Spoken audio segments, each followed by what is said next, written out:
আজকে আমরা ভুট্টা দিয়ে ফিড তৈরি করব, যা পার কেজি পড়বে 36 টাকা কেজি।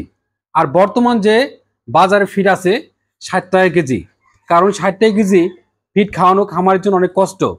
দৈনিক গমের ভুসি, খাদ্য, খোল, ফিড এগুলা দাম বেড়ে চলছে। তো আমরা নিজ হাতে কিভাবে আজকে খাদ্য ফিড তৈরি করব ভুট্টা দিয়ে, সাথেই থাকবেন।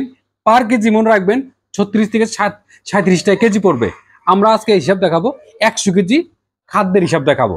100 কেজি খাদ্যের হিসাব আপনাদেরকে দেখাবো। আমরা যে কাজটা করবো, প্রথমে হলো 58 কেজি ভুট্টা নিব। ভুট্টা তো সবাই তো চেনেন।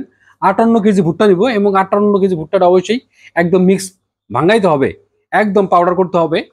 একটা বিষয় মাথা রাখবেন, ভাঙানি খরচও আমরা এখানে ধরছি। ঠিক আছে, 58 কেজি ভুট্টা নিলেন, তারপরে আপনাকে নিতে হবে 1 কেজি হলো ডিসিপি।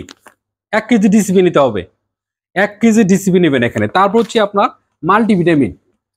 মাল্টিভিটামিন আপনি যে কোনো কোম্পানির মাল্টিভিটামিন চয়েস করতে পারেন। আমরা আমাদের খামারে রেনাভেট ডি প্লাস ব্যবহার করি। 1 কেজি দিব, তাহলে কত হলো 60 কেজি। তারপর হচ্ছে আপনার 20 কেজি দিব আপনার হলো ধানের গুঁড়া।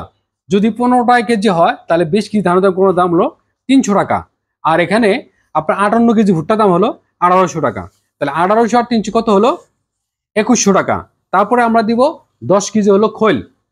50 কেজি করে না, 50 টাকা করে দাম হয় পার কেজি, এখানে হলো 500 টাকা। তাহলে 2100 আর 500 হলো 2600 টাকা। তারপরে আমরা দিচ্ছি 10 কেজি গমের ভুসি। 10 কেজি গমের ভুসি 50 টাকা কেজি হলে হলো আপনার 500 টাকা। তাহলে এখানে কত হলো 3100 টাকা।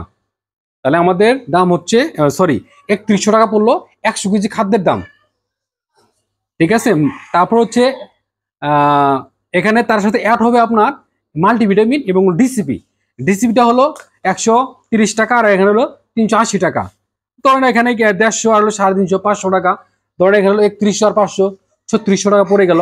3600 টাকা আমরা 100 কেজি ফিড তৈরি করে ফেললাম। তাহলে এটা খামারের জন্য অনেক উপকার।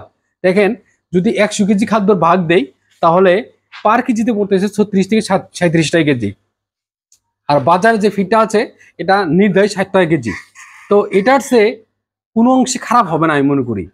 এটার চেয়ে এই ফিডের যে বাজার যে ফিড আছে এটার চেয়ে কোনো অংশে খারাপ হবে না, আশা করি অনেক গুণে ভালো হবে।